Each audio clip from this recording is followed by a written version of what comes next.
how resistant do you think that the traditional industries are? I mean, I see Shell, BP coming on line with their new renewable energies and biomass, and I mean, I'm going to ask you the question. What do you think to that?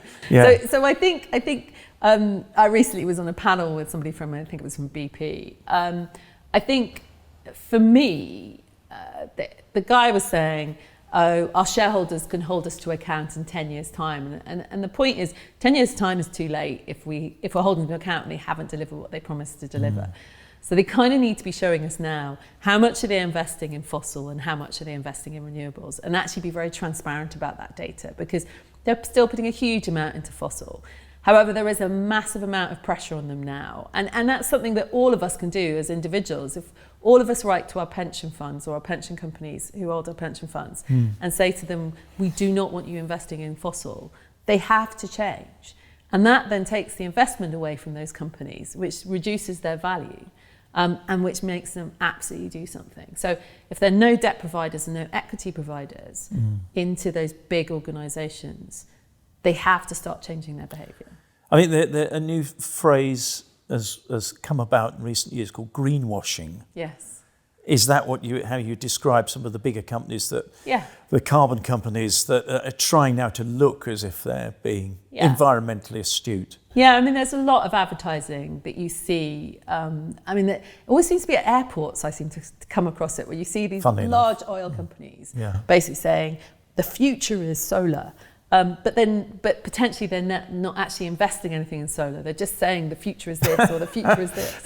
And that's not enough. The future's in solar, but we're having nothing to do with it. Not yet, anyhow.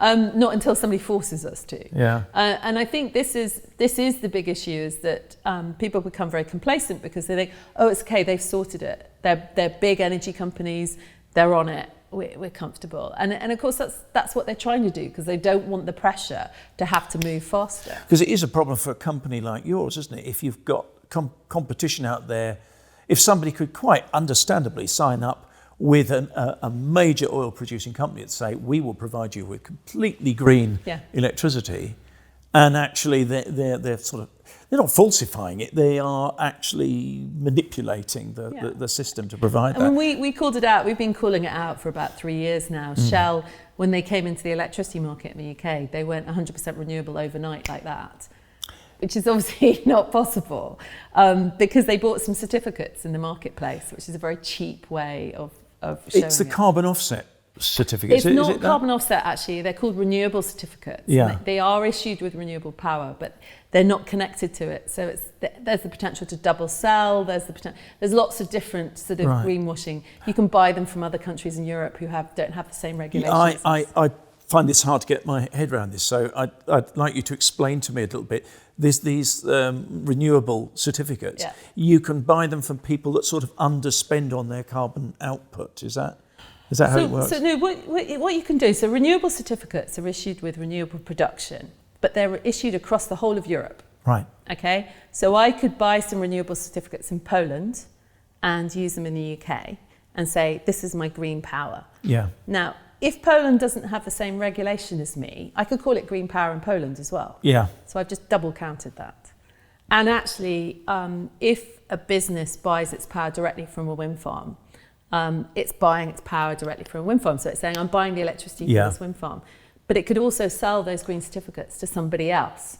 And then that person claims they've got green certificates as well. Yeah. So it's not regulated properly. Yeah, they're upping the appearance of their sustainability.